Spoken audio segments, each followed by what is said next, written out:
So we have a few questions on the Jazz. Surprise, surprise. We're going to get into more detail with this when we do our, like what's our biggest questions for each team eliminated from the playoffs heading into the offseason. But I think these questions are fair to everyone wants to know, and they're asking them. T Bloom from Discord asks, what's the best option for the Jazz this offseason? What's the most likely outcome for the Jazz this offseason? I say best option is to trade Donovan and keep Rudy and Snyder. The most likely is that Rudy is traded, Snyder fired, and they rebuild around Donovan. Jake G asked why. We'll go to Jake G next since it's tangentially related to this. I would agree with the overall take of this figures to end with Rudy Gobert getting traded. Snyder's not going to get fired. If he leaves, it's because he wants to leave. So let's make that clear. And ideally, yes, you would keep him, but he's been offered a contract extension per multiple reports and hasn't signed it. And so that's largely out of their hands. I don't know that trading Donovan Mitchell is necessarily the more preferable course. He is younger. His contract, look, for whatever you want to say about Donovan Mitchell, his contract is going to be just better. When you look at someone who can create from the point of attack, is younger, and both he and Rudy Gobert have a player option for 25, 26. And that final year, Rudy Gobert is $46.7 million, and Donovan Mitchell's on the hook for $37.1 million. Again, that's the stage of their careers at which they are at. But you have someone who's younger and in theory does more for you in the playoffs offensively. That's not to say that I don't think you could go the route of, let's move Donovan and try and retool around Rudy Gobert. But if you move Donovan Mitchell, like you need to restructure your entire offense because he is your number one option. And I feel like that's harder to do than cobbling together what would be a strong defense if you're trading Gobert and maybe you're getting back a good big man prospect or just a solid big man in general. And is there any way that you're getting other perimeter defenders as part of the process? Your defense is not going to be better, but it could just be deeper in the sense that you don't just have this one generational talent plus Royce O'Neal, who was not great in that Maverick ceiling, plus nobody after that. I get that there are red flags. People aren't happy with the lack of improvement from Donovan Mitchell at the defensive end. It's all fair. I would argue from this standpoint, most likely I think what happens is Snyder leaves, Rudy Gobert is traded, Donovan Mitchell stays, at least through into next season.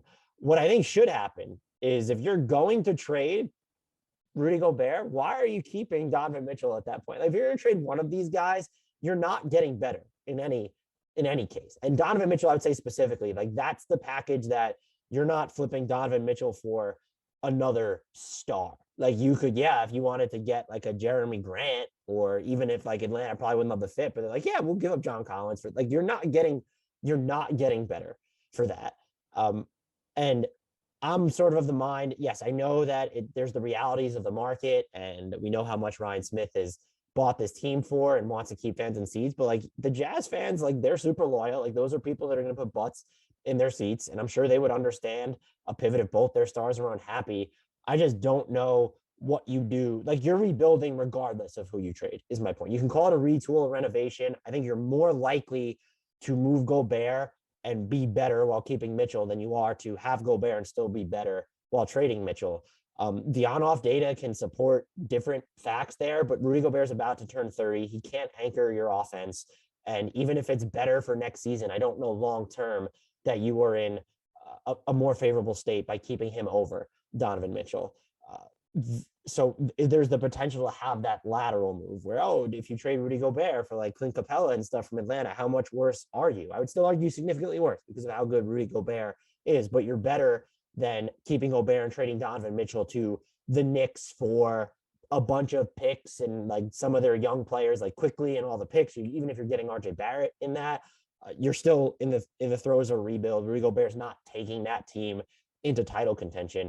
I think if you're moving one of them, moving both of them should absolutely be on the table, especially if Donovan Mitchell is unhappy there. There's the optics for the league. And as we talk about the next collective bargaining agreement, if Donovan Mitchell figures out a way to get himself off this team with technically 4 years left on his contract, 3 guaranteed years, the 4th is a player option. That's not great. But if you're on the fence of where you think that you would move Donovan Mitchell to keep Rudy Gobert, then you shouldn't be technically attached all that attached to him. And so that's the school of thought I learned. I do think you should keep Donovan Mitchell if you're choosing between the two. Rudy Gobert is probably the more valuable player. Donovan Mitchell gives you more ways to build out your team because he can at least be like, even if you trade him, like you just don't have that long-term number 2 option. You're saddled with finding the number 1, and like there's that trickle down effect there. It's not long-term. It's not Bojan Bogdanovic, Jordan Clarkson, Mike Conley. That's just the reality you have to come to grips with. I still think that the Jazz should probably be open to moving both of them if they think they're going to move either of them. And the rumor as we're recording this was that Rudy Gobert was going to give the Jazz a me or him ultimatum. Rudy Gobert came out on Twitter and like kind of rebuked that. He tweeted every day, there's another rumor. If I'm the Jazz, that doesn't change my thinking. Like neither Rudy Gobert or Donovan Mitchell is good enough at a championship level to give the team that ultimatum. Like if I'm the Jazz, I'm not paying attention to that insofar as it's true. But it feels like it's time. This core is stale, and you can look at it one of two ways. Did the Jazz fuck up by not doing anything substantial at the trade deadline other than cutting their tax bill? Or was that sort of a harbinger of, we don't really trust this nucleus to begin with. Why are we going to triple down on it after we've already doubled down on it by investing more long-term pick equity in getting a Jeremy Grant or a Harrison Barnes, even if those avenues were open to us? So it could just really show a lack of faith in what they were going to do, what this core was capable of, even if it was slightly better in the first place.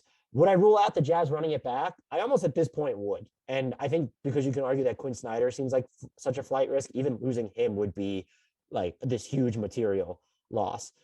So yeah, to wrap that up, I think the most likely outcome is Rudy Gobert gets traded, Quinn Snyder leaves, and they keep Donovan Mitchell. If I'm the Jazz, though, would I consider getting rid of Mitchell and keeping Gobert? I would not. And that's not anything against Gobert. It's just at that point, like you're entering a fuller scale rebuild just based off Rudy Gobert's age and then what you need to have your offense really hum.